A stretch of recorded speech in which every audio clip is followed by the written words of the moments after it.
Por aqui a gente fala a respeito agora de mercado, vamos falar um pouco sobre o mercado de soja, sobre oferta, sobre demanda. E se a gente está falando de soja, está falando de clima. É porque o clima ainda não deu um cenário positivo aqui no Brasil para uma semeadura mais firme, né? Uma semeadura mais clara. E de acordo, inclusive, com o último levantamento da Pátria Agronegócios, que foi divulgado na sexta-feira, mostra bastante lentidão, com exceção do estado do Paraná.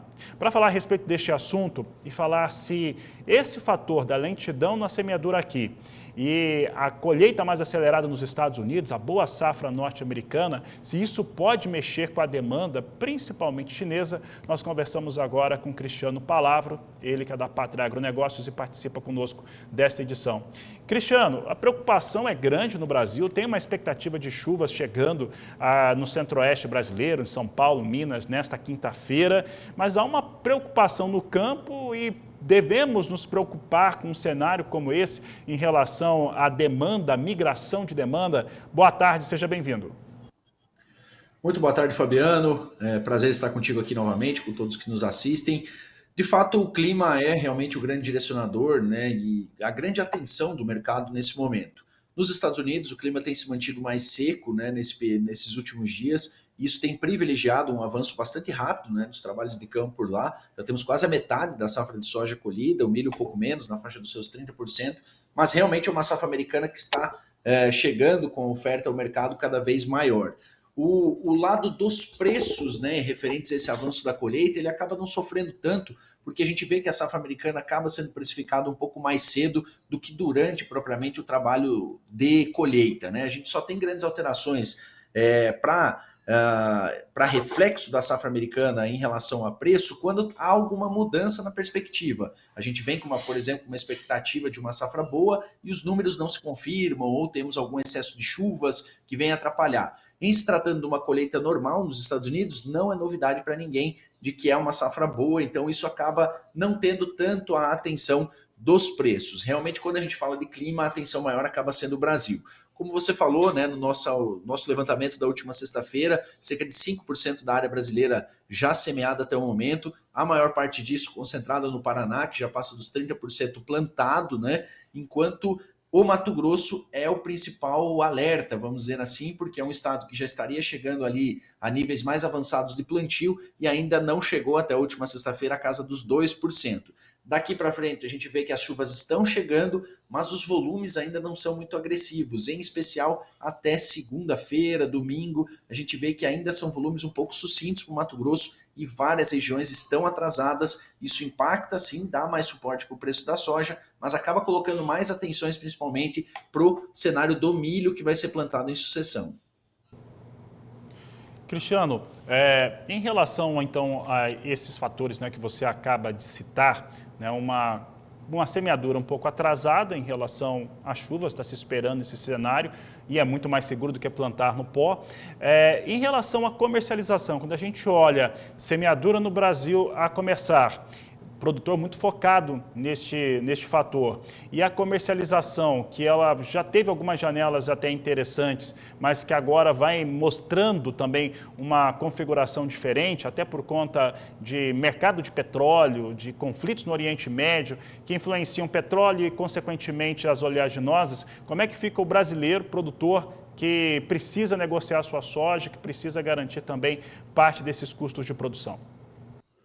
Olha, Fabiano, até voltando à sua primeira pergunta, né? Eu esqueci de colocar. Esse atraso pode sim migrar um pouco dessa demanda, tá, Fabiano? Principalmente essa demanda inicial, essa demanda de fevereiro, principalmente, se a gente tem um atraso, né? Ela acaba, a China vai ter que fazer uma cobertura maior com soja americana para garantir essa chegada um pouco mais tardia da safra brasileira. Mas é importante dizer que a capacidade de maquinário, a capacidade operacional faz uma grande diferença daqui para frente também. A hora que o Mato Grosso tiver boas chuvas, o avanço do plantio vai ser muito rápido. E como o Paraná, que é o nosso segundo maior produtor, ele já está mais avançado, esse fato da migração de demanda, ele acaba sendo diminuído em partes. Quando a gente olha agora para esse cenário dos fatores fora da safra do Brasil que também afetam preços. A questão das energias é sempre um fator para a gente ficar atentos, né? A variação do preço do petróleo ele é extremamente relevante, né, para os mercados de biocombustíveis, onde estão milho e soja, mas também muito relevante também para a formação de preços de insumos. quando se trata de energia, em especial preços de insumos nitrogenados, né? Então é uma grande preocupação, e a gente já viu isso acontecendo nos preços nos últimos dias, qual é o valor justo aí para, por exemplo, a ureia, né, que vem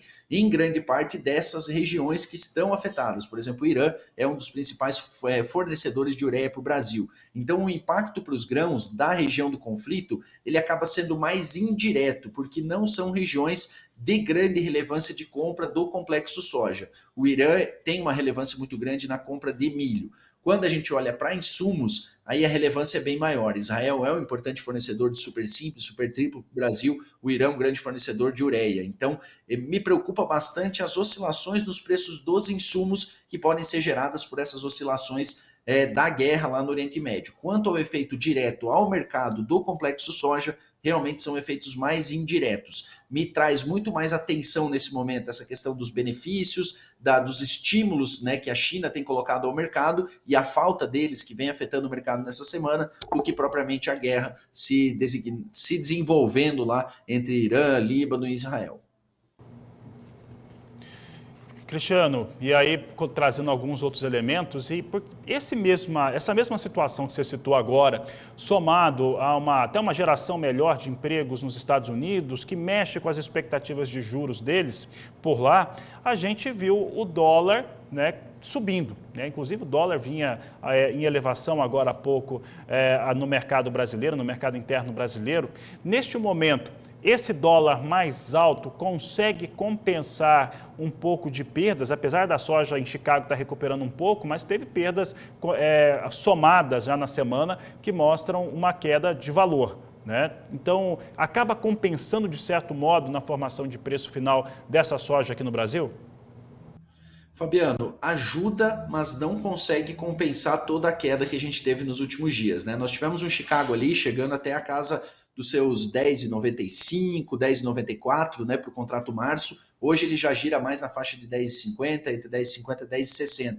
Então essa perda que nós tivemos em Chicago, somada também a uma pequena desvalorização nos nossos prêmios, infelizmente não tem conseguido ser superada pela elevação do dólar. Então hoje o produtor que vai ao mercado, ele vai encontrar um preço menor do que ele tinha no começo de setembro, por exemplo, 30 dias atrás. Mas isso não quer dizer também que esse preço atual não justifica avançar um pouco com negócios, em especial para aquele produtor que está com toda a sua safra em aberto. Então, apesar de não ser um preço bom, o preço atual, ainda existem riscos no radar, Fabiano. E a grande preocupação é, com um bom desenvolvimento da safra brasileira, a munição especulativa para altas, ela vai ficando cada vez mais restrita. Porque realmente, com o Brasil desenvolvendo uma boa oferta ao longo dos próximos meses, o mercado vai ter poucos fatores altistas para especular. E isso acaba sendo um risco ao mercado de a gente não encontrar preços como estão hoje, lá na janela entre fevereiro, março, aonde vai ser exigido ali que o produtor venda um pouco mais para cumprir seus compromissos financeiros. Por isso vale a pena pensar numa antecipação parcial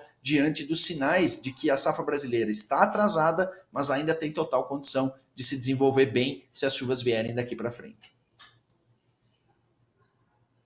Cristiano, para encerrarmos aqui a nossa entrevista e pensando também um pouco a respeito de 2025, as dificuldades que o produtor possa ter, principalmente no aspecto de comercialização, porque a previsão do tempo, estava até dando uma olhada aqui, ela mostra as previsões que nós vamos ter estabilidade. Então, é um ano, do ponto de vista climático, muito melhor que foi 2024, né, até agora, né, deve melhorar a partir deste momento.